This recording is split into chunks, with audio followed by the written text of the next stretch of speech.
오늘 이 시간엔 기적의 달 5번째 주일에 오늘 기적이라는 주제로 9번째, 10번째 말씀을 함께 좀 나눕니다.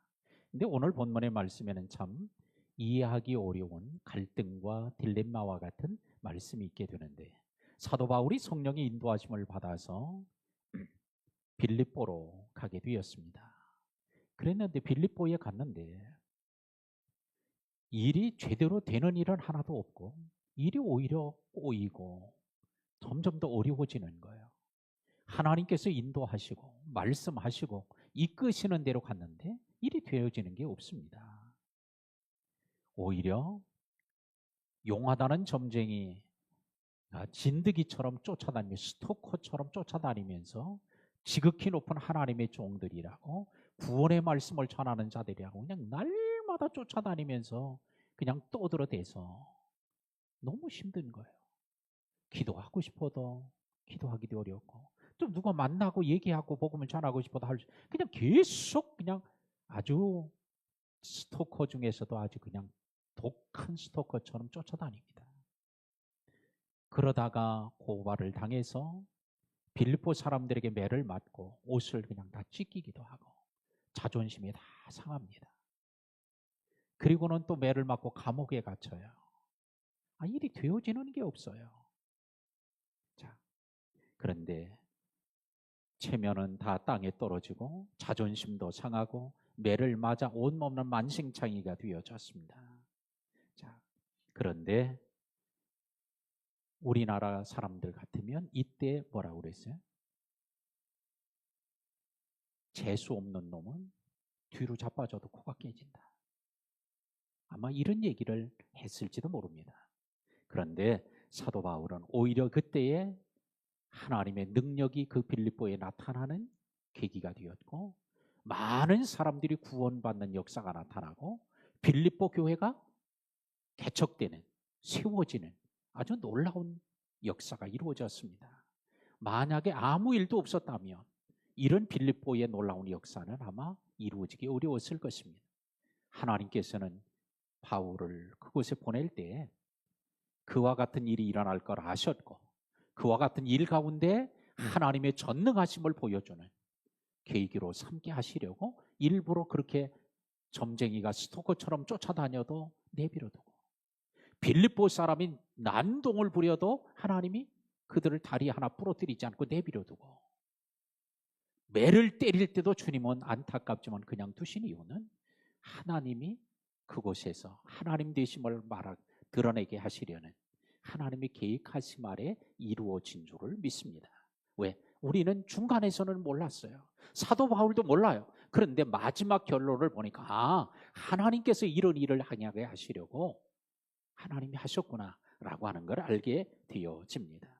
그래서 오늘 이 시간엔 옥문이 열리다 라고 하는 이런 말씀을 가지고 오늘 기적에 대한 주제의 말씀을 함께 나눕니다. 자, 25절 보겠습니다. 한밤중에 바울과 실라가 기도하고 하나님을 찬송하며 죄수들이 듣더라 그래요. 자, 한밤중에 따라합시다. 한밤중에. 오늘 한밤중에 놀라운 고통도 있지만 한밤중에 주신 은혜가 있어요. 그래서 저는 이 말씀을 생각해 볼 때 이 단어에서 한밤중에 애환이라는 생각이 났습니다. 자, 오늘 한밤중에 다른 사람들은 다 편안하게 자기 집에서 잠을 자는데 사도 바울은 옥에 갇혀 있습니다. 이보다 고통스러우니 일반 사람은 다 자기 집에서 자요. 어떤 사람은 여관에서 자고 호텔에서도 자고 어떤 사람은 놀러 가서도 자고 펜션에도 자고 다 쉬는데 오늘 사도 바울은 하나님의 뜻을 따라 갔는데 지금 옥에 갇혀 있어요. 감옥에서 지납니다. 어떤 사람은 편하게 잠을 자는데 사도 바울은 신라와 함께 착고에 발이 묶여 있습니다. 어떤 사람들은 죄를 짓고도 편하게 잠을 자는데 사도 바울은 선한 일을 하면서도 하나님의 말씀에 순종하며 살면서도 억울하게 잠을 못 자고 있습니다. 이게 일상적인 건 아니에요.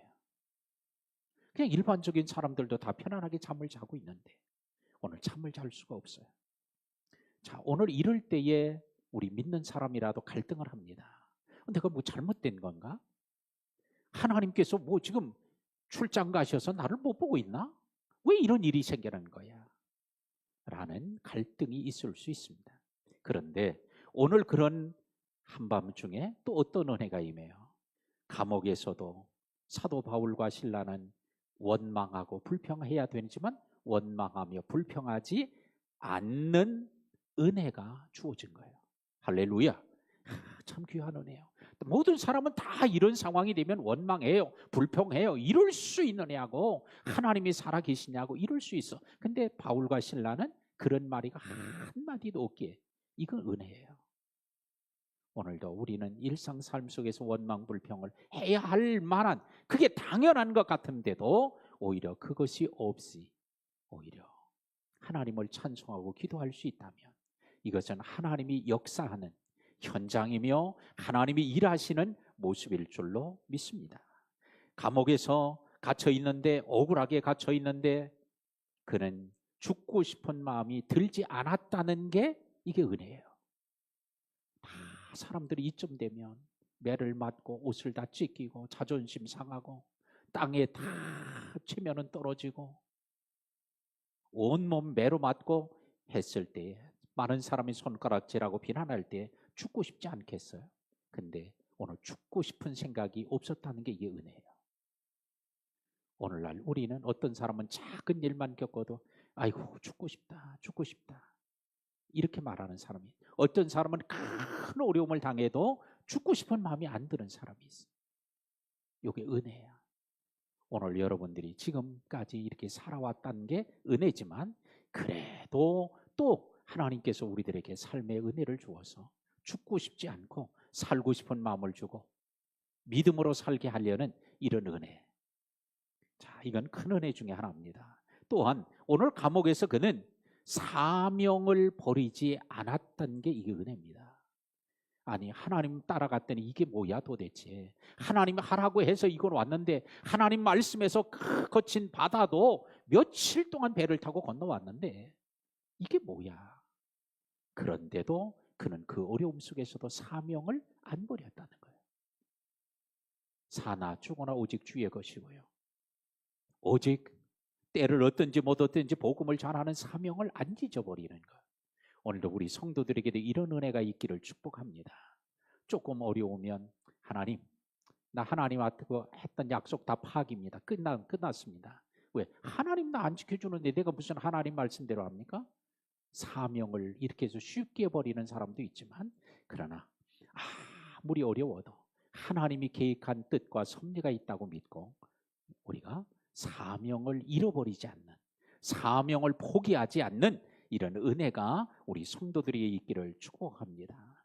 또한 더 큰 은혜는 뭐예요? 감옥에서도 찬송하고 기도할 마음을 주신 게 이게 은혜예요.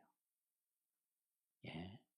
자, 거기서는 기도할 마음이 있겠어요? 찬송할 마음이 있겠어요? 근데 하나님이 기도할 마음, 찬송할 마음을 주신 게 이게 은혜 중에 은혜입니다. 사무엘하 7장 27절에도 보면 다윗이 이런 고백을 합니다. 주께서 내게 간구할 마음을 주셔서 간구할 마음이 생겼나이다. 그리고 기도를 해요.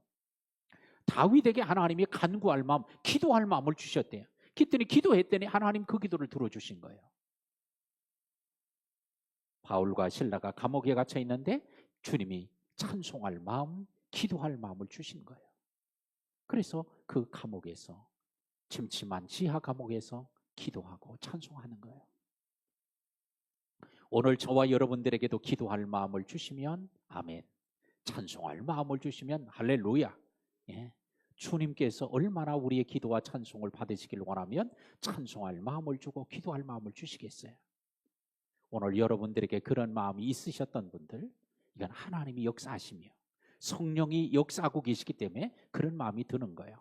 그래서 오늘 감옥에서 때는 힘들고 잠 못 자고 고통스럽고 힘든 밤이었지만 한편으로는 이런 은혜가 감옥에서 주어진 거예요. 우리는 고난 중에 아픔만 있는 게 아니라 고난 중에 생각하면 또 감사할 일이 하나님 또 더 많이 있어요. 이거 참 감사한 일이에요. 이건 은혜입니다. 그러므로 우리는 고난만 보지 말고 고난 뒤편에 있어 역사하시는 주님을 보는 눈이 열리기를 주의 이름으로 축원합니다.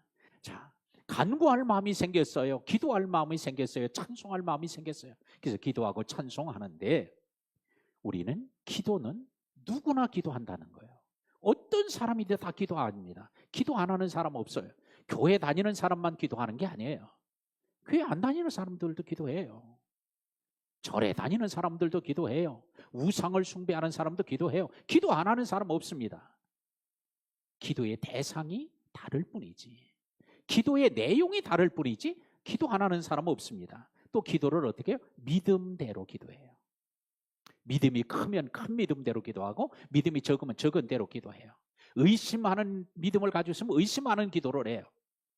그러나 반석 같은 믿음을 가지고 있으면 아주 확고부동한 그런 기도를 합니다. 또 믿음의 분량대로도 기도해요. 믿음이 크면 큰 대로, 믿음이 적으면 적은 대로 기도합니다. 어린아이 같은 신앙을 가진 사람들은 이런 어린아이 믿음은 어떻게 기도해요? 자기 생각대로, 자기 뜻대로 기도하고 하나님이 그 기도를 맞추어 달라고 기도를 합니다. 그러나 성숙한 믿음을 가진 어른의 신앙을 가진 사람은 뭐예요? 내 뜻대로 하지 마시고 오직 주님의 뜻대로 해주세요. 내 원하는 대로 하지 마시고 하나님의 원대로 이루어 주세요. 이렇게 기도하는 거예요. 그러니까 하여튼 기도는 누구나 다 하지만 믿음대로 하고 분량대로 하고 성숙함에 따라서 기도의 내용이 달라진다는 거예요. 오늘 이 가운데도 기도가 똑같이 다 않습니다. 다 달라요. 왜? 믿음이 다르니까, 분량이 다르니까, 신앙의 성숙도가 다르니까 다른 기도를 할 수밖에 없습니다. 부의 거룩한 이동이라고 하는 책을 쓰신 송순복 대표, 지금 이제 회장님이라고 부르는데 그분이 계십니다. 혹시 송씨 성을 가진 분 또 아시는 또 친척이 될지도 모르겠어요. 제가 이름을 보고 이름이 너무 좋다. 송순복. 야, 순종하고 복종하라고 순복이라고 이름을 졌나 보다. 이런 생각이 들었지만 제가 물어본 건 아니에요. 자, 이 송순복인데 이분이 그 책에서 그런 이런 얘기를 합니다. 500만 원으로 5평에서 사업을 시작합니다. 4년 차에 매출이 5천만 원이 돼서 500만 원에 11조를 들이기 시작합니다. 자, 그리고는 18개 프랜차이즈 대표가 되고 16개 교회를 설립했다고 2015년에 나온 책에 그렇게 기록되어 있어요. 지금은 훨씬 더 많이 했겠죠. 10년이 지났으니까. 지금은 333 비전을 가지고 그가 활동한다고 하는 얘기를 들었습니다.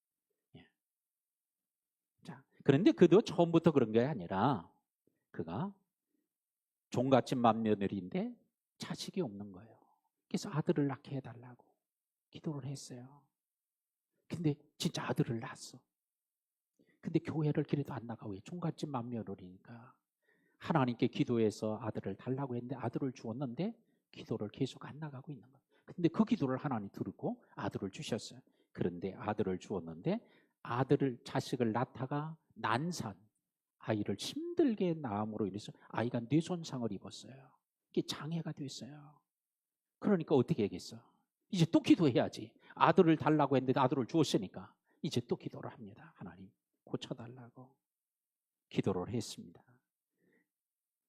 그러자 하나님 이제는 안 나가던 그가 교회를 나가게 되고 나가서 하나님 고쳐달라고 하니까 하나님이 뇌 손상을 회복시켜서 다시 건강으로 회복시켜 준 거예요.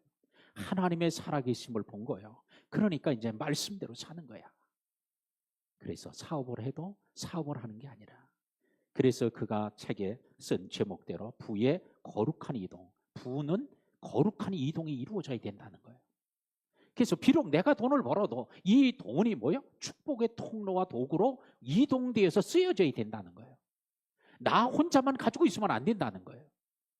하나님의 나라를 위해서 쓰여져야 된다는 거예요. 그래서 그거 333 비전 가운데 3,000교의 선교지를 세워가는 거를 그가 비전을 가지고 있어요. 아마 틀림없이 하나님이 그 기도를 듣고 응답하실 거예요. 불의 전도라고 하는 책을 쓴 저자 라인하르트 본케 목사님의 책인데요. 이 독일 목사님입니다. 그런데 그는 아프리카의 선교에 대한 비전을 가지고 있습니다. 그래서 아프리카 선교를 아주 대대적으로 크게 하셨던 분인데 아마 여러분들도 그분의 책을 워낙 유명한 분이니까 빌리 그레함의 복음 갈 만큼 우리는 빌리 그레함만 알지만 아프리카 사람들은 빌리 그레함보다 더 위대한 전도자로 그를 알고 있어요. 그래서 이 불의 전도라는 책을 쓰고 또 여러 책을 쓰셨는데 그가 처음에는 사무실을 하나 얻었습니다. 사무실을 하나 얻어서 이제 거기서 선교하는 일을 하기 위해서 했는데 매월 임대료가 $30예요. 그러니까 이게 돌아서면 또 임대료 낼 날이 오고 돌아서면 임대료 날이 오는 거예요. 그래서 기도를 합니다. 임대료를 내야 되는데 30불이 없어서 하나님 오늘 임대료 이번 달 내야 되는데 $30를 하나님 주세요. $30 보내주세요. $30 보내주세요. 그냥 일어서도 기도하고 가면서도 기도하는데도 저녁 때가 됐는데도 $30가 안 들어온 거예요. 누가 보내준 사람 연락도 없고 통장에 들어오지도 않고. 그런데 그래서 자기 가족이 머무는 숙소로 가려고 터덜터덜 내려가는 중에 갑자기 자기 내면에 주님의 음성이 들리는데 내가 내게 $100만 주면 되겠냐? 그 소리가 하나님의 음성이 들은 거예요. 성령의 임재로. $100만, $30도 없어가지고 그러는데 $100만 주면 되겠냐고. 근데 번뜩 그 생각이 나는데 무슨 생각이 들었냐면 주님 $100만 주지 마세요. 더 큰 걸 주세요. 그러면서 하나님 100만 명의 영혼을 제게 주세요. 100만 명의 지옥으로 가던 영혼을 100만 명을 천국으로 옮겨 놓을 수 있는 그런 은혜를 달라고 기도를 한 거예요.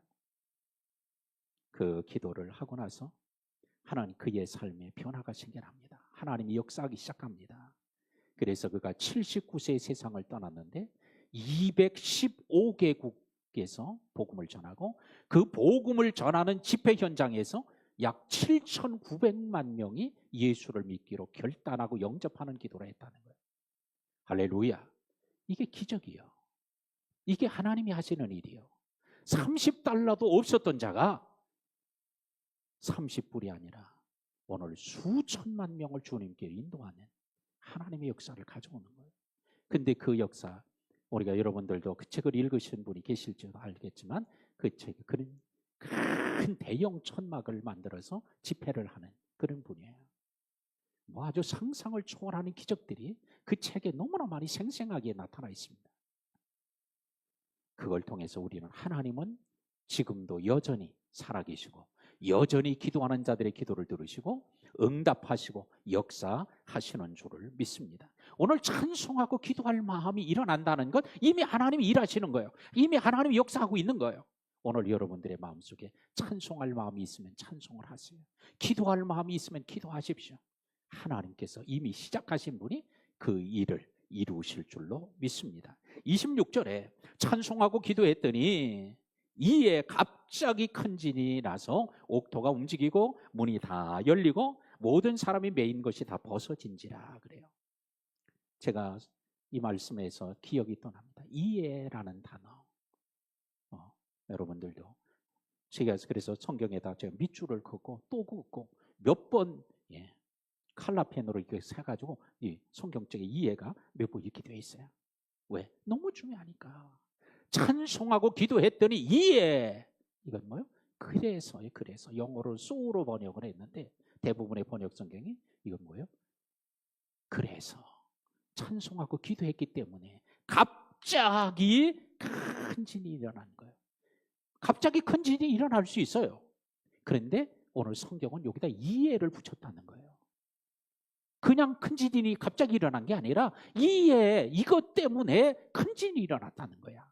바울과 실라의 기도 때문에. 오늘 여러분의 기도 때문에 여러분의 삶의 현장에, 여러분의 가정에, 여러분의 직장에, 여러분의 사업장에 갑자기 하나님이 일하시는 역사가 일어나기를 주의 이름으로 축원합니다. 이해. 자, 바울과 실라의 기도만 들으신 하나님이 아니에요. 바울과 실라는 감옥에서 기도했어요. 우리는 오늘 성전에서 기도하거나 집에서 기도하거나 어디서 기도하든지 하나님은 그 기도를 들으실 줄로 믿습니다. 자, 큰 지진이 일어났어. 그 다음에 두 번째, 옥토가 움직였대요. 이게 지진이 일어나니까 어떻게 해요? 옥토가 움직일 수밖에 없겠죠. 그 다음에는 뭐 다 열리며 문이 다 열렸대. 옥토가 막 흔들리니까 잠가 나왔던 게 확 열렸어요. 또한 모든 사람의 매인 것이 다 벗어진지라. 근데 여기서 우리가 진짜 놀라운 사실은 뭐냐? 다 문이 열리고 또 매인 거 다 벗어졌다는 거예요. 몇 사람만 벗어진 게 아니에요.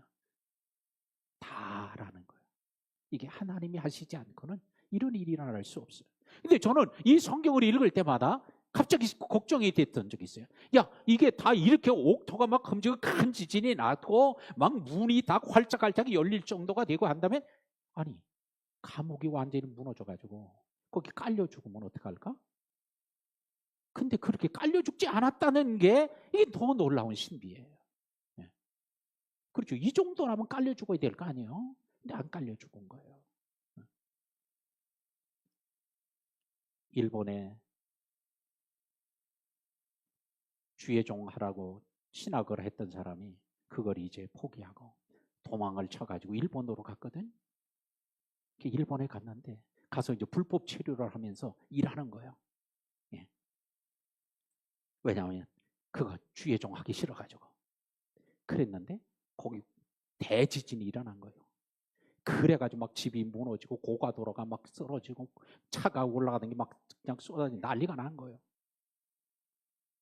그래가지고는 거기서 회개를 하고 주여. 근데 그 다 무너지는데도 살아났거든. 다시 이제 돌아온 거예요. 주의 일 하겠다고. 일본으로 도망가도 하나님께서 다시 거기 지진을 통해서 다시 붙잡아 오게 하는. 지중해로 도망가도 요나를 하나님 붙잡아서 오게 하신 하나님. 오늘도 하나님께서 우리가 기도할 때 하나님이 일하실 줄로 믿습니다. 그 일하심은 어떤 거예요? 우리의 곤란함만 풀어주는 게 주님의 일이 아니에요. 잘못된 길로 가던 걸 바른 길로 가게 해주는 것, 이게 은혜예요. 불순종하던 사람을 순종의 길로 가게 만들기 위해서 우리를 완전히 망가뜨리고 새롭게 하는 것, 이것도 은혜예요. 그래서 제가 지난 금요일 날 말씀드렸잖아요. 라파라는 단어 속에는 고친다는 뜻만 있는 게 아니라 수리한다는 뜻이 있다. 수리. 고장난 거 고치는 거예요. 오늘 그와 같이 하나님께서 일하시는 건 어떤 거예요?